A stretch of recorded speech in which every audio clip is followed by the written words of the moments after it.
শ্রী শ্রী ঠাকুর জগজ্জননী শ্রী শ্রী বড়মা, পরম পূজ্যপাদ শ্রী শ্রী বর্দা, পরম পূজ্যপাদ শ্রী শ্রী আচার্যদেবের রাতুল চরণে আমার অন্তরের ভক্তি প্রণাম শ্রদ্ধা অর্পণ করে আজকে এই সৎসঙ্গ বাসরে উপস্থিত আমার অত্যন্ত প্রিয় শ্রদ্ধাভাজন দাদা ও ভাইরা সবাইকে জয়। আমরা বল্লেদার বাড়িতে আজকে এই সান্ধ্য মন্ত্র পরিক্রমায় সবাই সমবেত হয়েছি। ভাই সমীর বলছিল উৎসবের মূল উদ্দেশ্য হচ্ছে আনন্দ অনুভব করা। ঠাকুর বললেন উৎসব তাই যা মানুষকে উৎসমুখী করে তোলে। উৎস মানে তিনি পরম পিতা, তার আদর্শ, তার দর্শন। অর্থাৎ আমরা এই উৎসব মুখর হয়ে আছি মানে তাকে স্মরণে, চিন্তনে, আমাদের চলনে, ব্যবহারে তাকে মুক্ত করে তোলার জন্যে আমরা এই উৎসবের আয়োজন করছি বা উৎসমুখী হচ্ছি। বাস্তবে আমাদের একটা অহংকার, মানে বনগাঁতে আমার অভিজ্ঞতা খুব কম, মানুষ হিসাবে ঠাকুরকে বোঝাতেও এক পাও এগোনো সম্ভব হয়নি। তবু একটা জিনিস বরাবর দেখেছি, খুব ছোটবেলাতে মাকে দেখতাম সকালবেলা উঠে সারাদিনের রান্না করে বেরিয়ে যাচ্ছেন, মানে কখন আসবেন আমরা জানতাম না। আমার দিদি ছিল, তার উপরে দায়িত্বভার থাকতো। তো সারাদিন ধরে এই আমাদের নিমাই জেঠুর স্ত্রী, আমার মা, আরো এরকম 4-5 জন, স্বপ্না কাকিমা, এদের 5 জনের একটা টিম ছিল, স্রেফ 5 জন। এবং এরা সাংসারিক দায়িত্বকে কখনো অবহেলা করতেন না। আমার বাবা খুব টাইমলি একটা কাজ করতেন, খুব সময়ানুগ কাজ, যে কাজটাতে সময় এতটুকু নড়চড় হলে এই কাজটা ধরে রাখা খুব কঠিন ছিল। এই কর্মজীবনে সময় সচেতনতাটা তার ব্যক্তি জীবনকে আক্রমণ করলো, তার ব্যক্তি জীবনে প্রভাব ফেলল। এবং সেই সময় নিয়ে তিনি এমনভাবে উঠে পড়ে লাগলেন যে আমরা আমাদের মতো একদম হিমে তেতালা মানুষ, বরাবর ট্রেন ছেড়ে দেওয়ার পরে স্টেশনে হাজির হওয়া লোক, তারাও সময়ানুগ চলনটাকে অভ্যস্ত করলাম। বাবা যখন চাকরি থেকে অবসর নিলেন, সংসারের হাল কিছুটা কিছুটা আমাদের ঘরে পড়লো, তখনও তাকে দেখতাম ওই একটা মানে একটা 2-এ বা একটা 3-এ খাবারটা দিলে তিনি কিছুতেই খাবেন। সকালে 9টার সাইরেন মানে 9টাতেই খেতে হবে, ওই 9টাতেই খাবেন। আমি একদিন কৌতূহলে, যেদিন তার মেজাজটা খুব ভালো ছিল, জিজ্ঞাসা করলাম যে তোমার তো এখন কাজ নেই, তুমি 2 মিনিট পরে করলে কি হয়, 2 মিনিট পরে খেলে কি হয়? সেদিন বললেন যে ঠাকুরকে ভালোবেসে একটা জিনিস শিখেছি, সেটা হচ্ছে পাঞ্চুয়ালি, সময়। ঠাকুর এখনো আমাকে লজ্জা দেওয়ার জন্যও কিনা জানি না, আমাদের মোড়ের মাথায় আমি বলি যে আপনি বেরোচ্ছেন, তাহলে ওখানে আমি আছি, কিন্তু বাস্তবে আমি কোনোদিন এসে কাকুর জন্য দাঁড়াতে পারি না, আমাদের মোড় থেকে একটু এগিয়ে উনি দাঁড়িয়ে থাকেন। বিষয়টা এইরকম। এই যে মানুষগুলো ঠাকুরকে নিয়ে চলছেন এবং তাকে ভালোবাসায়, আমি আজ সকালবেলায় প্রার্থনায় যখন কালুপুরে তাপসদার বাড়ি যাব, তো সেই সময় যথারীতি আমি দেরি করে ফেলেছি এবং শাস্তিও ঠাকুর দিয়েছেন। বাকি সবাই পার হয়ে গেল আর আমার সামনে গেটটা পড়ে গেল। আমি জানি যে যাওয়া তো হচ্ছে না, শাস্তি তিনি দেন, দয়াও তিনি করেন। মনে মনে বললাম তাপসদা কষ্ট পাবে, তো ওদের বাড়িতে যাওয়া উচিত ছিল আগে। যাই হোক, গেটটা উঠলো এবং একটু দ্রুত চালিয়ে প্রার্থনার আগে পৌঁছাতে পারলাম। আজকে ঘরোয়া অবসর, আর ঠাকুরকে নিয়ে মানে আমার যেটুকু জানা ছিল বোধহয় বারংবার বলেছি, আপনারা ধৈর্য সহকারে বারবার আশকারা দেন, প্রশ্রয় দেন, শোনেন কি করে জানি না, আমারই বিরক্তি লেগে যায়, কারণ কথাগুলো সব চেনা হয়ে গেছে। এই যে সমীর ভাই একটা উপহার দেওয়ার কথা বলছিল, ঠাকুরকে একটি দাদা পুঁতি উপহার দিয়েছেন। ঠাকুর সেটা গ্রহণ করেছেন, করে মাথায় ঠেকিয়ে পাশে রেখে দিয়েছেন। দাদাটি ঠাকুরকে নিবেদন করার পরে বসে আছেন, তার সামনেই ওই ধুতিটা নিয়ে আরেকজন দাদা বাইরে থেকে এসছেন, তাকে ওই ধুতিটার সঙ্গে সঙ্গে তিনি দিয়ে দিলেন। আর এই যে দাদাটি ঠাকুরকে উপহার দিয়েছিলেন, তার সব তিনি পয়সা দিয়ে কিনেছেন, তার উপার্জিত অর্থ, এতদিনের ইচ্ছা, ঠাকুরকে উপহার দিয়েছেন, ঠাকুর পড়বেন, মুহূর্তের মধ্যে সেই ইচ্ছাটা ভেঙে চুরমার হয়ে গেল, মুখটা মলিন হয়ে গেল, একদম করুণ মুখে বসে আছেন। ঠাকুর খেয়াল করেছে, কিছু সময় বাদে বললেন, তুই ধুতিটা কারে দিছিলি? তুই যে ধুতিখান দিলি, এটা কারে দিছিলি? বলছেন, আগে আপনাকে। কিন্তু আপনি ওই ধুতিটাই, যে ধুতিটা যদি তুই আমাকে দিয়ে থাকিস, এটার ওপর অধিকারটা কার? আমার। আমি ধুতিটা কাকে দেব না পরবো, এটা তো তোর জানার দরকার।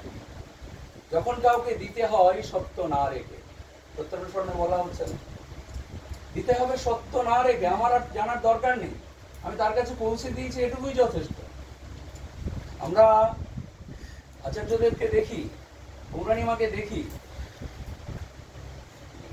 আচার্যদেবকে নিবেদন করা হয়েছে অসংখ্য জিনিস। ওপরে পৌরাণিমা বসেছে, আমরা প্রণাম করতে গিয়েছি।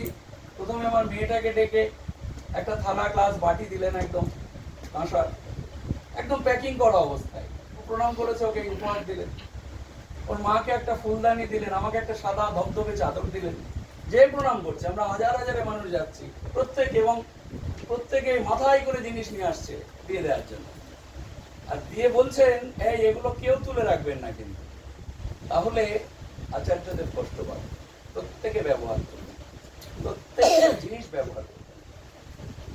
এই যে তাদের দয়া, সত্যিকার অর্থে এগুলো হাতে পেলে আমরা একটা প্রেরণা লাভ করি, সত্যিকার প্রেরণা। শ্রী ঠাকুর অনুকূল চন্দ্র এবারে আমাদেরকে মানুষ হওয়ার শিক্ষা দিতে এসেছেন। আমরা মানুষ হতে পারিনি এই কারণে আমরা ঠাকুরের মতো ভালোবাসতে শিখিনি মানুষকে। যে অক্লেশে ভালোবাসা, যে মানুষটা, আমি আমার সীমিত পড়াশোনাতে যেটুকু দেখেছি, ঠাকুরকে যে সবচেয়ে বেশি আঘাত করেছে, সে তার সবচাইতে বেশি ভালোবাসা করেছে। তিনি ভালোবাসায় তাকে ভরিয়ে দিয়েছেন। একটা মানুষ গিয়ে আরেকজনের নামে যদি কোনো অভিযোগ করেছে, তিনি ওই মানুষটাকে বড় করে তুলছেন। অভিযোগকারী যে, তাকে নয়, অভিযুক্ত মানুষটাকে বড় করে তুলছেন। আমেরিকার আমাদের ওই হাজারম্যানদা, তিনি ছিলেন, তো তার কাছে একটা ছেলেকে রেখেছিলেন। ছেলেটার স্বভাব ভালো না, বিভিন্ন রকম দোষ আছে। আরো একটা দোষ হচ্ছে ধূমপানের অভ্যাস। তো হালদারম্যানদাকে দিয়ে বলেন, এর দিয়ে হয়, এরকম একটা কাজ শিখায় দেন। তো তিনি অনেকভাবে তাকে তার চরিত্র স্বভাব পাল্টানোর চেষ্টা করেছেন, পারেনি। শেষে একদিন হতাশ হয়ে বলছেন, ঠাকুর ওকে দিয়ে কিছু হবার নয়। শ্রী ঠাকুর বলছে, ওকে দিয়ে কিচ্ছু হবে না? বলছেন, না, ওর ভালো কাজে উৎসাহই নেই, ভালো কিছু নিতেই পারে না, সারাক্ষণ খারাপ খারাপ খারাপ খারাপ খুঁজে বেড়াচ্ছে। ঠাকুর বললেন, কিছুই পারে না, এখন ঠোঙাও কি বানাতে পারে না? মাথায় খেলে গেল। এটা কোথার কথা এসছে? একটা ঠোঙা তৈরি করা, এই কাজটুকুন জানার জন্য তো লেখাপড়া করতে হয় না, একটু ধৈর্য সহকারে দেখা আর কাজটা শেখা। সেদিন একটা খবরের কাগজে দেয়া হলো, এবং শেখানোর কৌশলটা যখন তার সামনে খুলে দেওয়া হলো, সে কিন্তু অনায়াসে সুন্দর সুন্দর করে ঠোঙা বানাতে। এই যে প্রেরণা, ইন্সপিরেশন, এটা একটা মানুষকে মহিরূহে পরিণত করে। না না, এটা হলো না, এটা হয়নি, এরম করে করো না, এই কথাটা ধ্বংস সূচক। না না, এটা হলো, তুমি পারবেই আরো ভালো করতে, এইটা হচ্ছে সৃজনমূলক কথা। আচার্যদেব আমার সামনে বসে ঠিক এইভাবে ব্যাখ্যাটা করেছিলেন। বললেন, না শব্দটা জীবন থেকে যেদিন তুলে দিতে পারবেন না, সেদিন আপনি ঠাকুরের মানুষ হবেন। আমাদের পজিটিভিটি দরকার, ইতিবাচকতা দরকার, কারণ তিনি তো সঙ্গে আছেন। এই যে সমীর বললো 500 লোক চিন্তা, এখন 5000 লোক চেনে, কারণ ও যতদিন সামনে ঠাকুর দাঁড়িয়ে ছিল না, ওই 500 লোকের গণ্ডিতেই আটকে ছিল। তিনি এসে শুধু সামনে দাঁড়িয়ে পড়লেন, আমার ক্ষমতাটা 10 গুণ বৃদ্ধি হবে। এই বিশ্বাস বোধটাই আমাদের অটুট থাকতে হবে। আমি যাই কেন করি না, সবকিছুর পেছনে মঙ্গল ইচ্ছা ভাবতে হবে, আমার মঙ্গল হবে। আমি কেন করছি, আমি একা একা কেন এই কাজটা করবো, আচ্ছা আর একজন কেন করবে না? এই কথাটা মাথা থেকে না বের করতে পারলে আমি কখনোই ঠাকুরের হতে পারলাম না। দেওঘরে রাত্রিবেলা নাইট গার্ড পার্টি আছে। নাইট গার্ড পার্টির একজন সদস্য বর্দাবাড়ির সামনে, তার কিছুদিন আগেই একটু চুরি টুরি হয়েছে, ফলে সবাইকে বলে দেওয়া হয়েছে যে সচেতন থাকতে হবে। আমরা যে সিকিউরিটি গার্ডগুলো দেখি না, এই যে নীল জামা কাপড় পরে সঙ্গে সবাই রয়েছে, চারপাশে ছড়িয়ে রয়েছে, এদের সঙ্গে আবার একটা আলাদা টিম করে নেওয়া হবে, কম বয়সীদের দিয়ে 5 জন 6 জনের টিম, তারা শিফট করে করে পাহারা দেবে। আজকে এই টিম, কালকে ওই টিম, এরকম করে দেবে। তো গোড্ডাবাড়ির ওখানে ওই যে কন্ট্রাকচুয়াল যে আমাদের সিকিউরিটি ফোর্স আছে, তাদের যে কর্মী ছিলেন, তিনি হঠাৎ করেই 2-2:30 নাগাদ তার একটা তন্দ্রা এসছে। ওখানে একটু উঁচু বারান্দা টাইপের পেয়েছেন, সেখানে ঘুমিয়ে গিয়েছেন। আর এই নাইট গার্ড পার্টি যারা ঘুরে ঘুরে পাহারা দিচ্ছে, তারা সেখানে পৌঁছে ওই ঘুমিয়ে যাওয়া কর্মীটিকে, দাদাটিকে জাগিয়েছেন ধাক্কায়। জাগিয়ে বলছেন, আপনি ঠাকুরের পয়সা এইভাবে ধ্বংস করেন? ঠিক এই কথাটা বলেছেন, যে আপনি ঠাকুরের পয়সা এইভাবে ধ্বংস করেন, মাইনে নেন, এখানে আপনার ডিউটি করার দায়িত্ব, জেগে থাকার দায়িত্ব, আর আপনি এখানে দিব্যি ঘুমাচ্ছেন। হোক কালকে সকাল আচার্য দেবের কাছে আপনার নামে নালিশ করব। আপনি যদি কাজ করতে না পারবেন, না পোষায়, চলে যাবেন, কিন্তু এভাবে ঠাকুরের পয়সা নষ্ট করা যাবে না। বেসিক্যালি এই আচরণ যখন কেউ করে, আমরা তাকে সাবাসী দিই, অ্যাপ্রিসিয়েট করি। আমরা বলি না, এই লোকটার ইষ্টপ্রীতি দেখো, এ কতখানি ঠাকুরের মানুষ, কত সুন্দর করে ঠাকুরের পয়সা যাতে অপচয় না হয় সেজন্য অন্য মানুষকে সচেতন করছে দেখো। পরদিন সকালে আচার্য দেবের কাছে ওই ভাইটি, যিনি ওখানকার দায়িত্বপ্রাপ্ত সিকিউরিটি গার্ড, তিনি গিয়ে তার টুপিটা খুলে তার হাতের লাঠিটা নিচে রেখে প্রণাম করে বলছেন, দাদা, আমি আজ থেকে আর এই ডিউটি করব না, আমি আপনার কাছ থেকে বিদায় চাইছি। আচার্যদেব তাকিয়ে পড়ে বলছেন, কেন, তোর কি শরীর খারাপ? তোর বাড়ি থেকে কি কোনো খারাপ খবর এসছে? তিনি সবেতেই না বলছেন। বলছেন, আমি ঠাকুরের পয়সা ধ্বংস করছি, এই পাপ আমাকে জীবনেও ত্যাগ করবে না। আমি কাল রাতে ঘুমিয়ে পড়েছিলাম ডিউটি না করে, আর একটি দাদা আমাকে মনে করিয়ে দিলেন যে ঠাকুরের পয়সা নষ্ট করে যে তার জীবনে এর চাইতে খারাপ কোনো কাজ হতে পারে না, সুতরাং আমার এখানে থাকার অধিকার নেই। আচার্যদেব নিচু হয়ে তার এক পার্শ্বদ, পাশে বসে থাকা দাদাদের কিছু বললেন, এবং ওই সিকিউরিটি গার্ডের কাছ থেকে বললেন, তোকে যারা বলেছিল তাদের কেউ কি এখানে আছে? ওই সিকিউরিটি গার্ড দাদাটি চোখে ইশারায় বোঝালেন আচার্যদেবের পাশেই বসে আছেন একজন। আচার্যদেব তার দিকে সোজা তাকিয়ে বললেন, এই যে ভাইটা ডিউটি করে, এর মাইনে তুই দিস না ঠাকুর দেন? একদম এইভাবে বলেছে, মাইনেটা তুই দিস না ঠাকুর দেন? তোকে কেউ বলেছে যে কেউ ঘুমিয়ে পড়লে তাকে গিয়ে জাগিয়ে তুই তার মাইনে কোত্থেকে আসে, ঠাকুরের পয়সা নষ্ট করছে, এই কৈফিয়ত চেতে? এটা কি তোর কাজের মধ্যে পড়ে? এটা বলে তিনি থেমে গেলেন না। আমরা ন্যাচারালি কি খুব উল্লসিত হতাম, এই যে জন্ম দেয়া দিয়েছে, আমাকে কালকে শেখাচ্ছিল না, আজকে দেখলি তো কিরম দিল, বেশি মাতব্বর হয়েছে।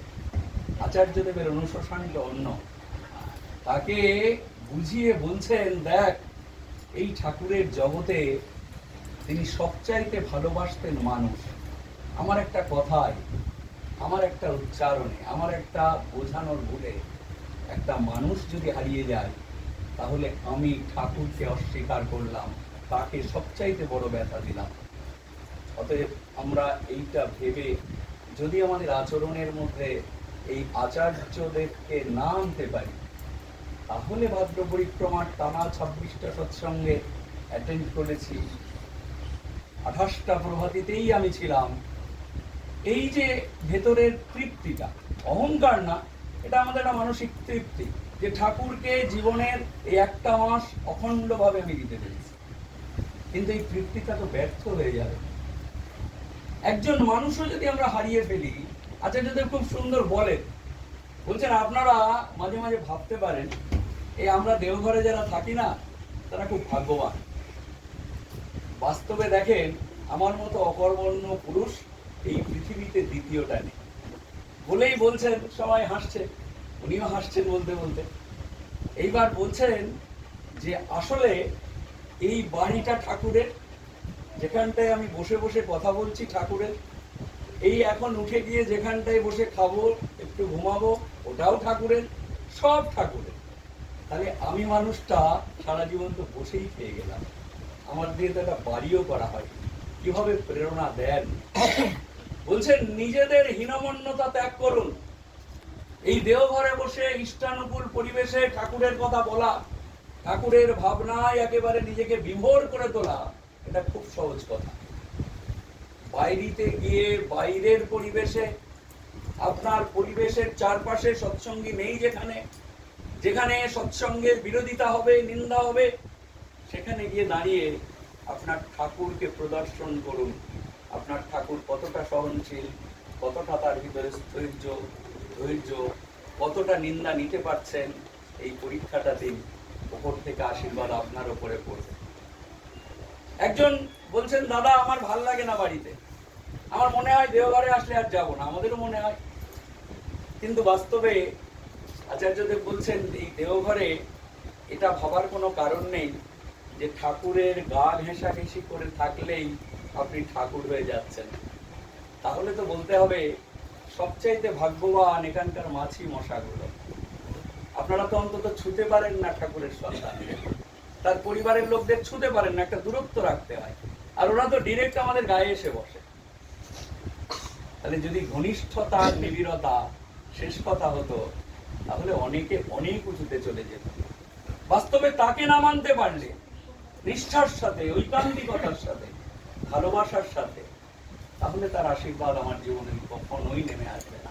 তাকে মানা মানে তিনি যা বললেন তাই করতে হবে, বিনা ওজরে, বিনা আপত্তিতে, পরম আনন্দে। বলছেন তোমার বন্ধু যদি অসৎ হয়, তাহলে সঙ্গ পরিহারের চেষ্টা করতে বারণ করছে, তার পাশে থাকতে হবে, অপেক্ষা করতে হবে কখন তার প্রয়োজন, দাঁড়াতে হবে তার পাশে। দূরত্ব থাকুক, কিন্তু মনের যেন না হয়। অবিন্দাদা গত পরশুদিন খুব দারুণ একটা কথা বলেছেন, মানে আমরা যেগুলো ভাবতে থাকি, যে লোকটাকে এত বোঝাচ্ছি, এত ঠাকুরের পথে আনতে চাইছি, কিন্তু আচার্যদেবের বাইরে অন্য লোককে বড় করে তুলছে, অন্যের চলন দেখে অনুপ্রাণিত হচ্ছে। এটা তো ধ্বংসের মূল কথা, কারণ তার ভেতরে ঠাকুর নেই, কারণ তার পরিবারটাই তৈরি করতে পারিনি সে, তাহলে তাকে অনুসরণ করতে পারি না, সে যেই হোক না কেন। এইবার আমি তার ভালো চাই, আমি বলছি, অবিন্দাদা খুব স্পষ্ট করে বললেন, দেখুন জোর করে বোঝাতে যাবেন না, একদম এই ভাষাতে বলেছেন, জোর করে বোঝাতে যাবেন না। যার না বোঝার, সে দেখবেন যখন বুঝেছে আপনি অনেকটা সামনে দাঁড়িয়ে আছেন, আর পেছনে তাকিয়ে দেখবেন অনেকটা দূরে ওই লোকটা আসতে শুরু করেছে। সুতরাং সে যদি তার সৌভাগ্যকে তার জীবন থেকে দূরে করে রাখতে চায়, রাখুক। আপনার চলন দিয়ে তাকে বোঝান, আমার ঐকান্তিকতা, আমার আচার্য নিষ্ঠা আমাকে ঈশ্বরের কাছে পৌঁছে দিচ্ছে বন্ধু, তোমাকে পেছনে থাকতে হবে, কারণ ওটাই তার প্রাণ। সেই জন্য আমরা যেন উৎসবমুখী হতে পারি। আগামী রোববার দিন উৎসব, আগামীকাল সকালবেলা নিজ নিজ বাড়িতে আড়ম্বর না হোক, পরিবেশে যেন একটা প্রভাব পড়া প্রভাতী হয়। আমাদের বাড়িতে ঠাকুরকে আমরা এমন করে কালকে সকালবেলায় তার জন্মলগ্ন উদযাপন করব, পাশের বাড়ির লোকটা যেন খোঁজ নেয়, কাল সকালে তোদের বাড়ি কি হচ্ছিল রে, আজ সকালে তোমাদের বাড়ি কি পুজো ছিল। এই আন্তরিকতাটুকু থাকুক। বাড়ির পাশের 5টা বাড়িকে আমি নিমন্ত্রণ করবো, আসতে হবে না, কিন্তু আমি হাত জোর করে বলে আসবো, কাল আমার গুরুর জন্মদিন, আপনি আসবেন। পরিবেশের অন্তত একটা মানুষকে সেবা দেওয়ার চেষ্টা করবেন, কারণ আচার্যদেব বারংবার বলেন যে মানুষের পাশে দাঁড়ায় না, সে ঈশ্বরের পাশে দাঁড়াবে কোন যোগ্যতায়। একদম সহজ কথা, ঠাকুর অনুকূল চন্দ্র বরাবর যেটা করেছেন, মানুষের সেবা দেওয়ার চেষ্টা করেছেন। সুতরাং আমাদের অনুরোধ, এই কাজটা কালকে করবেন। একটা মানুষ যেন কালকের দিনটা আমাদের কোনো না কোনো পরিবার থেকে সেবা পায়, তার কালকের যাপনটা যেন আমাদের সঙ্গে হয়, এটা সকলেই চেষ্টা করবেন। আর আগামীকাল সন্ধ্যায় একটা বিশেষ অনুষ্ঠান করতে হচ্ছে, সেটা হচ্ছে এই বিভূতিপল্লী স্টেডিয়ামের ওই পাশটাই, কলেজের দিকে যেতে বাঁহাতে লিটন চক্রবর্তী ভাই, তাদের বাড়িতে 5:37 থেকে সবাই যাওয়ার চেষ্টা করবেন। কালকের দিনটা বিশেষ দিন, ওরাও খুব চেয়েছে যে আমরা সবাইকে দেখতে চাই। আমরা গিয়ে সেদিন দুপুরে আমি, কাকু, গণেশ বা আমরা সবাই মিলে দুপুরবেলা গেছিলাম, আমি কি ওদের একটা ক্ষতি করে এসেছি? ওদের একটা চেয়ার ভেঙে দিয়ে এসেছি, প্লাস্টিক চেয়ারে বসতে দিয়েছিল, ওটা নিয়ে উল্টে পড়ে ভেঙে দিয়েছি। তবু এত ভালো, মুখের সামনে কিছু বলে, কোল্ড ড্রিঙ্কস খেতে দিয়েছে। তারপরে তো এই হচ্ছে এই বাড়িতে যাওয়ার একটা ব্যাপার। আমাকে তো যেতেই হবে, আর সবাই মিলে যাবেন। বলছিলাম আমাদের সুভাষ পল্লীর ওই দিনটা কবে দিচ্ছ? এটা হয়নি, স্টেডিয়ামের ওই মোড়টা, মানে কলেজের দিকে যেতে মোড়, ওইখানে গিয়ে বাঁদিকে যে রাস্তা গেল, হ্যাঁ ব্রাহ্মণ এইটা হচ্ছে কালকের অনুষ্ঠান। আর পরশু দিন সকালে কানন্দি বসে আছেন, সকাল 7:05 কানন ঘোষ মায়ের বাড়িতে আমরা প্রভাতী করব। আর তার আগে এইমাত্র ফোন করে আমাকে আরেকবার মনে করিয়ে দেওয়া হলো যার পক্ষ থেকে, সেটা হচ্ছে আমাদের তানিয়াদি 5:20 প্রভাতী হবে। এই চাঁদ এরা প্রভাতী করছে, আমরা ওই সঙ্গে একটু জুড়ে গিয়ে 5:20 তানিয়াদির বাড়িতে প্রার্থনা করব শুক্রবার। তারপরে ওখান থেকে ডিরেক্ট চলে যাব কানন্দির বাড়ি, তারপর ওখান থেকে আরো কারোর বাড়িতে গিয়ে উঠবো হয়তো। যা হোক, এইভাবে আমাদের শুক্রবার। আর বিকালে আমাদের পাঁচুনন্দী মানে খয়রামারি কালী মন্দিরে পাঁচুদার বাড়িতে 5:37, ওখান থেকে শেষ করে প্রসাদ খেতে খেতে আমরা সুভাষদার বাড়িতে আসবো। সুভাষচন্দ্র সরকার, নয়া গোপালগঞ্জ, 7:30 সৎসঙ্গ। ঠিক আছে, শনিবার সকালবেলা তারপরে হবে, শনিবারেরটা আবার পরে বলা যাবে। আপাতত এইটুকুন, সবাই ভালো থাকবেন, ঠাকুরকে নিয়ে ইষ্ট মুখিন জীবনে অশেষ সম্পদ সমৃদ্ধির অধিকারী হবেন। জয় গুরু।